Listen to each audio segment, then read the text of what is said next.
Hello बच्चों, जैसा कि हम लोग इससे पहले वाली वीडियो में सीमापुरी का लेसन पढ़ चुके हैं। लॉस्ट स्प्रिंग फ्लामिंगो का ये चैप्टर है 12th क्लास का। तो आज मैं उसके फ्लामिंगो में जो लॉस्ट स्प्रिंग का पहला चैप्टर पढ़ाया था उसके बाद उसका पार्ट 2 है। जो कहानी उसमें एक तो सीमापुरी की दिखाई है, दूसरी कहानी बेटा आपको दिखाई है फिरोजाबाद की। फिरोजाबाद जो कि यूपी का इतना फेमस सिटी है चूड़ियाँ बनाने के लिए। ये कहा जाता है कि यहाँ पे घर घर आंगन आंगन में आपको चूड़ियाँ बनती दिखेंगी।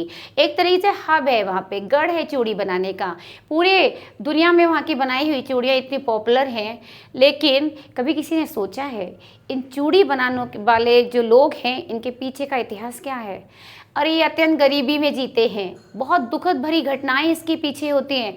आओ इस चैप्टर को पढ़ो और छोटी सी कहानी से आपको पूरी फिरोजाबाद का इतिहास पता चलेगा। वो रंग बिरंगी चूड़ियाँ जो किसी के सुहाग की निशानी हैं, उसके पीछे किसी की दर्द भरी कहानी है। चलिए let us start now. I want to drive a car, ये पहला सेंटेंस है जो लेखिका ने शायद किसी से पूछा है।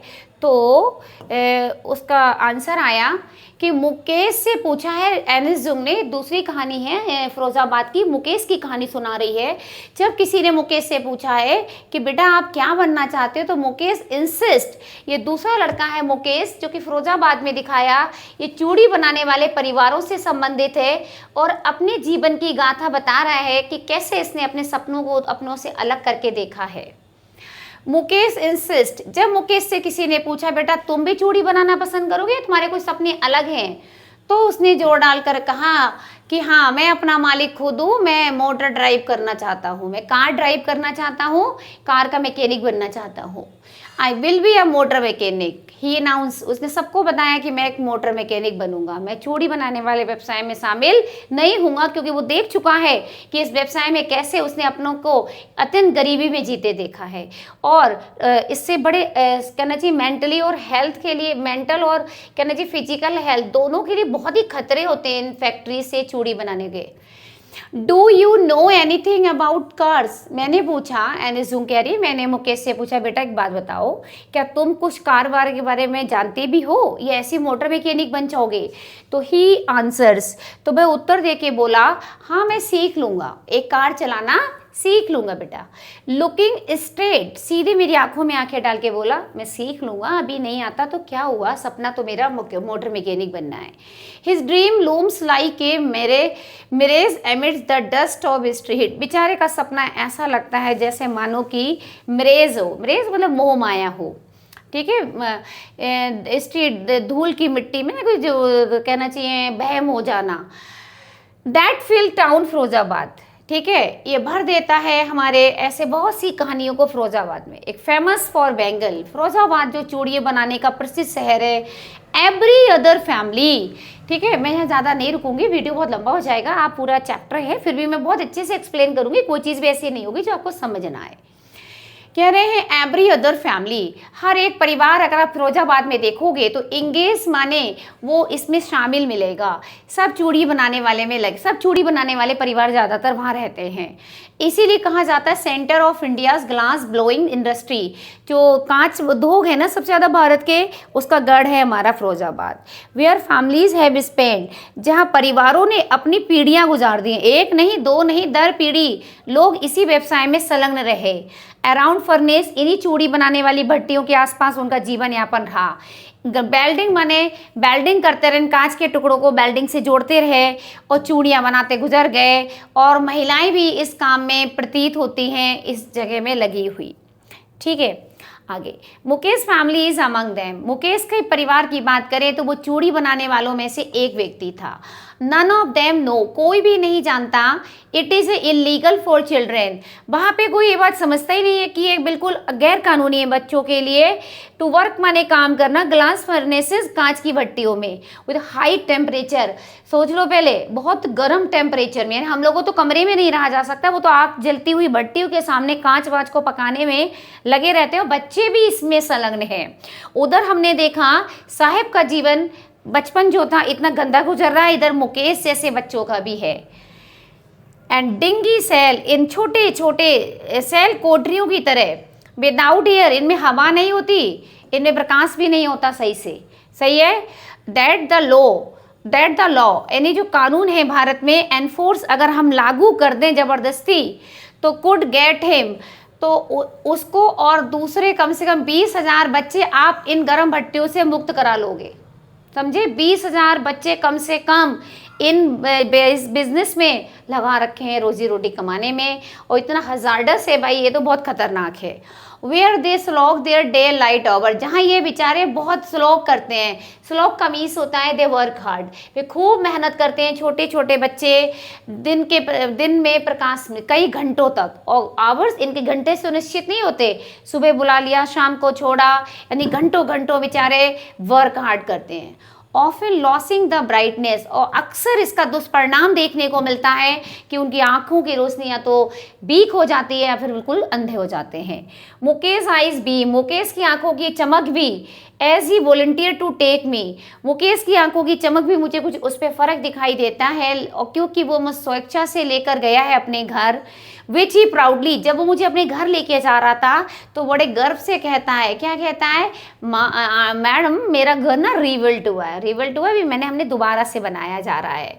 वी वॉक डाउन, और हम उसके साथ चलते चलते कहाँ पहुँचे, एक स्टिंकिंग लेंस, बदबूदार, स्टिंकिंग माने बदबूदार गलियों में पहुँचे, यानी मुकेश जहाँ रहता था वहाँ गलियों में इतनी बदबू आ रही थी कि इंसान का घुसना मतलब कहना चाहिए अजीब सा फील हो रहा था, ये लोग रह रहे थे वहाँ। चॉक्ड विद गार्बेज, और ये जो नालियाँ थी ना सब कूड़े कचरे से पटी हुई थी, और बदबू उमड़ उमड़ के बाहर आ रही थी। और हम ऐसे घरों से भी गुजरे, रिमेन होबल्स, जो हमने देखा वहाँ पे जो है ना ऐसे झोपड़पट्टियाँ पड़ी हुई है, टूटती फूटती दीवारें हैं, बोबली कमज़ोर दरवाजे हैं, नो विंडो, कोई खिड़की नहीं है हवा के लिए। क्राउडेड विद फैमिलीज, छोटे छोटे घरों में भीड़ जैसे परिवार रह रहे हैं। ह्यूमन्स, मानव के, और साथ में अगर उनके पालतू जानवर भी हैं वो भी को एग्जिस्टिंग एक साथ रहते हैं। बिल्कुल ऐसा लगता है इन लोगों को देख के जैसे हम लोग प्राचीन काल के अवस्था में चले गए हो, जहाँ कहीं बहुत प्राचीन काल में पहले छोटे छोटे घरों में इंसान जानवर सब एक साथ रहते थे, तब तो विकास नहीं था। अब इतना विकसित होने के बाद भी इंसान और जानवर की कोई मतलब नहीं है, सब एक जैसे घरों में रह रहे हैं। ही स्टॉप, चलते चलते वो एक ऐसे घर के दरवाजे पे रुका जाके, एक ऐसा घर था भाई, बैंक्स बोबली आयरन डोर, जो मतलब लड़खड़ाता हुआ एक लोहे का दरवाजा लगा था, और जाके उसने ऐसे पैर से बैंग किया उसको, एंड पुशेस इट ओपन, और धक्का दे के उसको खोलता है। We enter a half built shack, हम लोग गए, एक आधा बना अभी है वहाँ अंदर पहुँचते हैं। In one part of it, घर के एक हिस्से की बात बताऊं तो मैंने क्या देखा, जैसे मैं घुसी तो मैंने देखा that is with dead grass, यानी सूखी घास की एक छप्पर पड़ी हुई है, उसी छप्पर के नीचे फायरवुड, वो लकड़ी से जलने वाला चूल्हा है। Which set a large vessel of sizzling spinach leave, जिसपे एक बड़े से बर्तन में स्पिनच, वही पालक की पत्तियां उबल रही हैं। ऑन द ग्राउंड, और चूल्हे के पास जमीन में लार्ज एल्युमिनियम प्लेटर्स, बड़े बड़े प्लेट हैं जिनमें कटी हुई सब्जियां रखी हैं। ए फ्रेल, और एक कमज़ोर युवा दिखने वाली महिला भी वहाँ बैठी है। कुकिंग माने जो भोजन बना रही थी, शाम के समय की भोजन की तैयारी चल रही थी पूरी फैमिली का, यानी वहाँ पे एक कमज़ोर सी स्त्री चूल्हे को फूक फूक के, लकड़ी वाले चूल्हे से खाना बना रही थी साहब, पालक की पत्तियाँ उबाल रही थी घर के एक कोने में। ये तो एक सीन था, ठीक है। थ्रू आइज, उस लड़की की आंखें बिल्कुल धुएं से भरी हुई थी। सी स्माइल, मुझे देख के थोड़ा मुस्कुराती है कि कौन आया है देखकर थोड़ा मुस्कुराती है। शी इज़ द वाइफ, वो कौन है उस घर की, वो तो पत्नी है मुकेश के बड़े भाई की, यानी मुकेश की भाभी है। Not much older in years, अगर उम्र की बात करें तो ज़्यादा बड़ी नहीं है उम्र में। She has begun to command respect, लेकिन ऐसा लग रहा है उसने शुरू कर दिया है पूरे परिवार के सम्मान का ध्यान रखना, क्योंकि उसे एक पदवी मिल गई है बहू की, वो उस परिवार की बहू है, तो बहू बनते ही पूरे परिवार की जिम्मेदारी है और उसका ड्यूटी है सबके लिए भोजन बनाना। वो देखने में बहुत कमज़ोर सी है, इससे कोई फ़र्क नहीं पड़ता। The daughter in law of the house, क्योंकि वो उस घर की पुत्र वधू है। Already in charge of 3 man, और 3 व्यक्तियों की फैमिली को वो संभाल रही है, एक अपने पति, मुकेश एंड द फादर, सबकी देख रेख करती है। When the older man enter, उस परिवार की परंपरा देखिए, इतनी गरीबी में भी संस्कार नहीं खोए कहीं पर भी। जब बुजुर्ग व्यक्ति घर में आते हैं या कोई बड़े व्यक्ति परिवार के, तो she saintly withdraw behind the broken wall, टूटी फूटी दीवार के पीछे छुप जाती है और अपना घूंघट अपने सर पे लाके फेस को कवर कर लेती है। शायद उस घर में परंपरा है कि चेहरा खोल के अपने बुजुर्गों के सामने नहीं जाते। एज कस्टम डिमांड, जैसा कि उनके परिवार का ये रीति रिवाज था साहब। डॉटर से ला, पुत्र वधुएं घूंघट रखती थी अपने मेल एल्डर्स के सामने, और ये इतनी गरीबी में भी लोगों ने अपनी परंपरा संस्कृति को ना डूबने दिया। इन दिस केस, और इस स्थिति में जो एल्डर थे, एक सेकेंड, जो एल्डर थे, है ना, कहाँ गया भैया, हाँ ये एल्डर जो थे, क्या हो गया ये, चलिए अब ठीक हो गया बेटा। जो एल्डर थे वो बहुत, मतलब कहना चाहिए इस स्थिति में जो मुखिया है ना, वो एक बहुत ही गरीब चूड़ी बनाने वाला ही है। उस परिवार का जो बुजुर्ग व्यक्ति है वो गरीब है, वो चूड़ी बनाने वाले की श्रेणी में ही आता है। डिस्पाइट लॉन्ग ईयर, कई सालों तक हार्ड लेबर करते करते उसकी ज़िंदगी बीत गई है। पहले उसने कभी टेलरिंग करी थी, सिलाई भी करी थी, फिर बैंगल मेकर्स बन गया था। He has failed to renovate a house, पूरी ज़िंदगी गुजर गई मेहनत करते करते, लेकिन कभी अपना घर सही से रेनोवेट नहीं करा पाया। सेंड हिज टू सन, और बेचारा स्कूल भी नहीं भेज पाया अपने बच्चों को पढ़ने के लिए। ऑल ही हैज़ मैनेज, लेकिन हाँ उसने जो किया वो इतना था कि वह उनको अब पढ़ा सकता था। वॉट ही नोज, वो जो जानता था, the art of making bangle, वो भले ही चाहे स्कूल की पढ़ाई नहीं करा पाया अपने बच्चों को, लेकिन चूड़ी बनाने की कला उन्हें सिखा के जा रहा है कि ताकि पढ़ लिख कर तो हो सकता है तुम इतने कामयाब ना होगे, पर परिवार का बिजनेस सीख के हो सकता है अपना जीवन यापन तो कर लोगे, भूखे तो नहीं मरोगे। ये सिखाने था, क्योंकि ये सब कुछ फ्री में सिखाया जा सकता था। इट इज़ हिज करम, his destiny, says Mukesh grand mother. जब मुकेश की दादी माँ से मैंने पूछा जाके, जो अपने पति को देख के बोली, अरे क्या बताऊँ, इट इज़ हिज करम, यही लिखा था इनके भाग्य में, चूड़ी बनाना, जिंदगी भर मेहनत करना, करते रहे। गो ब्लाइंड, अंधे हो गए। डस्ट माने धूल से जो पॉलिश करते समय चूड़ियों पे उड़ती है, कहना गॉड गिवन, और भैया भगवान का लिखा, जो किस्मत में लिखा है, ब्रोकन, उसे कौन मिटा सकता है। इस बात को कह के अपने आप को संतुष्टि दे रही है कि जो भी हो रहा है उसके साथ वो ईश्वर का दिया है। Born in the caste of bangle, वो कहती है हमारा जन्म ही इन चूड़ी बनाने वाले परिवारों में हुआ है। दे हैव सीन नथिंग, उन्होंने बचपन से कुछ नहीं देखा चूड़ियों के सिवाय। घर में चूड़ियाँ देखी, आंगन में चूड़ियाँ देखी, इन एवरी अदर हाउस, हर दूसरे घर में चूड़ियाँ देखी, दूसरे आंगन में चूड़ियाँ देखी, हर गली में चूड़ियाँ देखी हैं फिरोजाबाद के। स्पायरल और बैंगल्स, हमने चक्करदार चूड़ियाँ देखी, गोल गोल, शनी गोल्ड कलर है, पैडी ग्रीन कलर की, रॉयल ब्लू कलर की, पिंक, पर्पल, हर कलर की, जो 7 कलर से बने कलर हैं, हर कलर रेनबो के, हर कलर यहाँ पे मिल जाएंगे। लाई इन माउंड, आपको ढेर लगे मिलेंगे, चूड़ियों के ऐसे ढेर लगे हुए हैं, बिल्कुल अनकैम्प्ड है। अनकैम्प्ड माने तितर बितर हैं, कोई सही से नहीं रखे, कहीं कोई ढेर लगाए, कोई कहीं ढेर लगाए आंगन में। And piled on the 4 wheel hand cart, और हाथ से चलाने वाली 4 पहियों वाली गाड़ी में भी इनके ढेर लदे हुए थे। पुश्ड बाय यंग मैन, जैसे युवा व्यक्ति खींचते हुए ले जा रहे थे। नैरो लेन, तंग गलियों से निकालते हुए शैंटी टाउन तक लेके जा रहे थे। ठीक है, इन तंग गलियों की झोपड़ियों से निकाल कर टाउन कस्बों तक पहुंचाने का काम वो अपनी जो बिना जानवर के खींचने वाली गाड़ी थी, हाथ से खींचते थे, उसमें लेके जा रहे थे, ठेले वगैरह पे। And in the dark hutment, और वो अंधेरी भरी झोपड़ियों में, next to the lines of flames of flickering oil lamp. और क्या था, हाँ इस झोपड़ी में क्या हुआ था, अगले ही उसने देखा कि वहाँ पे ऑयल लैम्प्स जल रही है, तेल से जलने वाले जो लैम्प्स हैं वो रखे हैं, उनकी चटक चटक के उनकी लौ से चिंगारियाँ निकल रही हैं। वहाँ लड़के बैठे हैं, बच्चे, लड़कियाँ बैठी हैं उनके, और अपने माता पिता के साथ उनके परिवार के और बच्चे बैठे हैं, वो भी इस काम को कर रहे हैं, इन रंगीन कांच के टुकड़ों को जोड़ जोड़ के सर्कल में बैंगल्स बनाने का। Their eyes are more adjusted, और उनकी आंखें ऐसे वातावरण में काम करते करते एडजस्टेड, इतनी आदी हो गई अंधेरे की कि बाहर की लाइट अब उनको आंखों को नुकसान देने लगी है, वो अंधेरों में ही देखना उन्हें अच्छा लगता है। डेट्स वाई, यही तो कारण है, they often end up losing their eyesight, बेचारे इतनी कम रोशनी में इतनी भट्टी के पास बैठ के काम करते करते ब्लाइंड हो गए हैं, उनकी आंखों की रोशनी उनका साथ छोड़ती जा रही है। और दे बिकम एडल्ट, जैसे वो एडल्ट होते हैं, एडल्ट होते होते उनकी ज़िंदगी चेंज हो जाती है। अब एक और स्त्री बैठी है जिसका नाम सबिता है, जो यंग गर्ल है, in the drape pink dress, उसने अभी पिंक कलर की ड्रेस पहनी है, एंड सिट्स माने बैठी है अलॉन्ग साइड, एंड एक बुजुर्ग महिला के पास बैठी है, वो बच्ची है भी, यंग है मतलब, and soldering pieces of glass, वो भी जोड़ रही है कांच के टुकड़े, बड़ी जल्दी जल्दी जोड़ रही है, वो भी सीखी हुई है।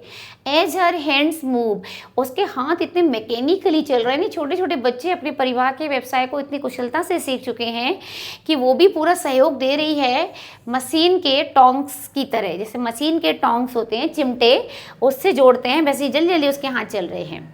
आई wonder if she knows the sanctity, मुझे ये सोच के आश्चर्य हो रहा है, क्या इस बच्ची को ये पता है कि चूड़ियों की पवित्रता क्या होती है।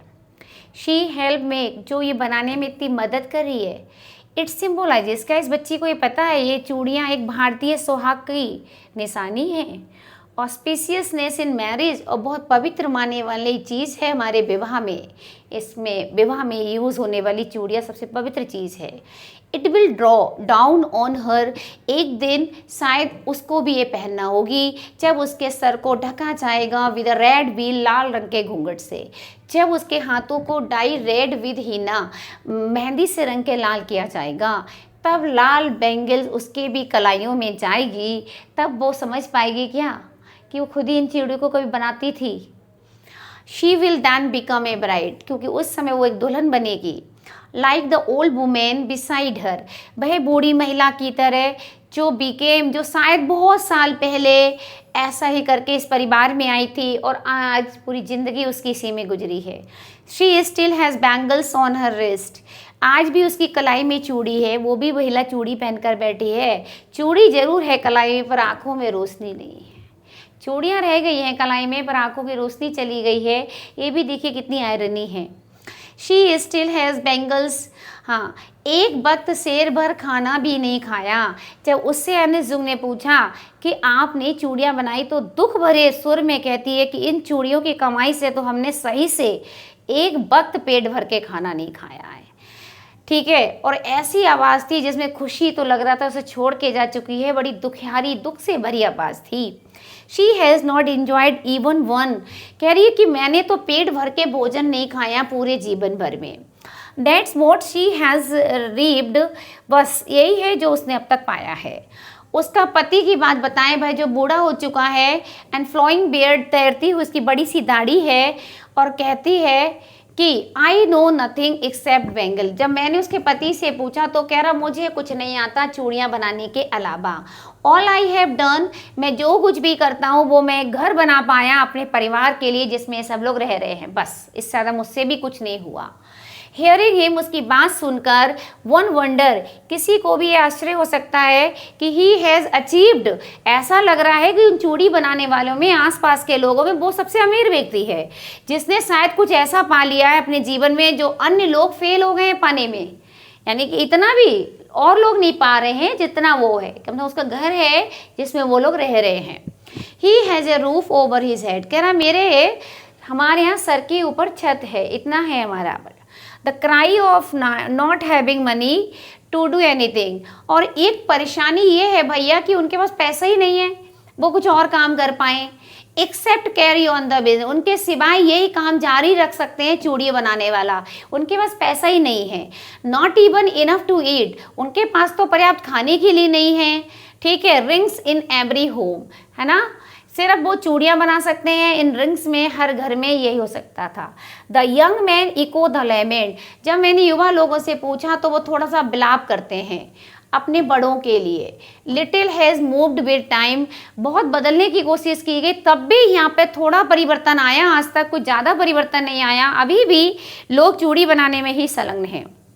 ऐसा प्रतीत होता है फिरोजाबाद में years of mind numbing toil, कि हाथों को, दिमाग को सुन कर देने वाला परिश्रम करते आए, और इन्होंने, ऐसा लग रहा है इस परिश्रम को करते करते इनमें पहल करने की जो क्षमता है, जो योग्यता है सपना देखने की, वो खत्म हो चुकी है। ये पहल कर ही नहीं सकते, कोई नई शुरुआत करनी ही नहीं से पाते हैं, क्योंकि पूरी जिंदगी भर इन्होंने अपने बड़ों को ये काम करते देखा, फिर खुद संलग्न हो जाते हैं और धीरे धीरे ये सारे इनिशिएटिव खो देते हैं। Why not organise yourself, मैंने कहा कि जब आप लोग पे पैसा नहीं तो एक काम क्यों ना करो, एक संगठन बना के कोई ऐसा मिलके काम कर लो। मैंने यंग मैन के ग्रुप से पूछा हु हैव फॉलन, जो बेचारे फंसे हुए थे, बीसीएस माने बुरे चक्कर में फंसे हुए थे, यानी वहाँ पे फिरोजाबाद में एक और बुराई है, वहाँ बिचौलिए लोगों ने इनका जीवन और नरक बना रखा है, जो इनकी और फैक्ट्री और बड़े बड़े ऑनर के बीच बिचौलिए का काम करते हैं, उन्होंने इन बेंगल मेकर्स के जीवन को और नरक बनाया है। इनको फंसा रखा है, इनके माता पिता को फंसाया, इनके पूर्वजों को फंसाया।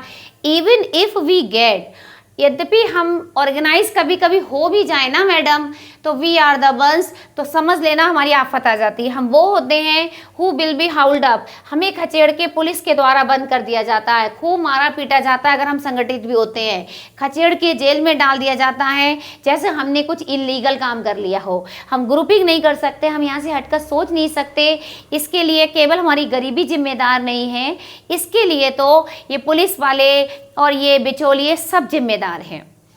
और बोले there is no leader among them, हमारे बीच कोई नेता बनने की हिम्मत ही नहीं करता। No one who could help them to see, और हमारी कोई मदद नहीं करता, कुछ हम अलग देख पाए लोगों से।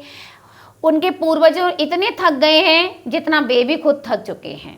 दे टॉक एंडलेसली, वे तो अनंत रूप से स्पाइरल चूड़ियों की बात करते हैं, ठीक, that moves from poverty to apathy, यानी ये गरीबी से अनिच्छा तक ले आई है, ग्रीड टू इनजस्टिस, यानी इंसान गरीबी में इतना कदर जिया कि अब उसको पसंद नहीं करता, और टू ग्रीड एंड इनजस्टिस, और यहाँ इनका जीवन अन्याय और लालच ने भी खराब किया हुआ है।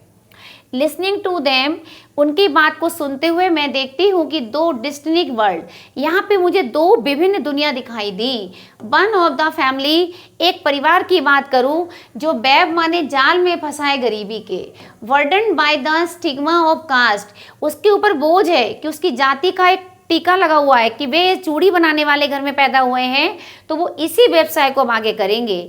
द अदर ही बीसीएस, और दूसरा मैंने देखा फिरोजाबाद में एक और है बेवकूफ़ी, वहाँ कुचक्र चल रहा है, साहूकार लोग इनका शोषण कर रहे हैं, बिचौलिए लोग शोषण कर रहे हैं, पुलिस वाले कर रहे हैं, कानून की रखवाले कर रहे हैं, यहाँ तक कि कुछ तो अफसरशाही लोग भी इनका शोषण करते हैं, और राजनेता लोग तो हैं ही, सबका तमाशा बना रहे हैं।